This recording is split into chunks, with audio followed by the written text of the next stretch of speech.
Non, sérieux, encore des boîtes? Saloperie de boîte de merde! La femme était une migrante clandestine enceinte. Elle voulait rejoindre un nouveau pays avec son mari Nick, mais ils ont été séparés. Et pendant le passage clandestin, son conteneur a été projeté à la mer. Elle n'a eu d'autre choix que d'utiliser tout ce qu'elle trouvait à l'intérieur pour tenter de survivre. Alors qu'elle rassemblait les outils utilisables, son téléphone a miraculeusement sonné. Nico! En plus, le chauffeur nous a menti, il nous a abandonnés aux portes de la ville. Ok. Je suis encore loin, mais je vais mettre un peu de temps. Non, écoute-moi, il faut que je te dise un truc, Nico. Je suis plus sur le bateau, mon conteneur est tombé à l'eau. T'inquiète pas, je vais aller te chercher, je te le promets. Encouragée par Nick, elle a retrouvé la force de tenir bon. Mais à peine l'appel terminé, une violente douleur a traversé son ventre.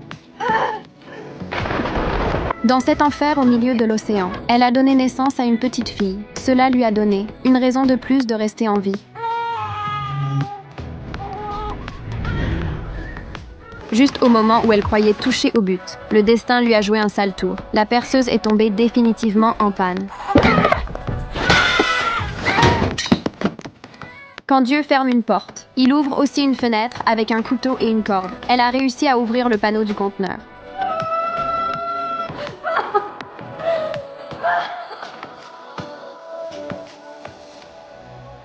Elle a utilisé les excréments de son bébé comme appât et a réussi à attraper un poisson. Ne regarde pas comme ça, toi aussi, t'étais désespérée avant de manger. Elle pensait enfin être sauvée, mais la réalité l'a frappée une fois de plus. Nico! Je vais pas pouvoir venir te chercher. Tu vas devoir aller là-bas toute seule. Tu me fais peur, Nico, qu'est-ce qui se passe? J'étais monté dans un Zodiac, mais je me suis fait repérer. J'ai réussi à m'échapper, mais on m'a tiré dessus. Je perds beaucoup de sang. Ma chérie, Non, je te jure, je me suis battu. Je me suis battu de toutes mes forces. Nico, tu sais que je t'aime plus qu'hier. Mais bien moins que demain.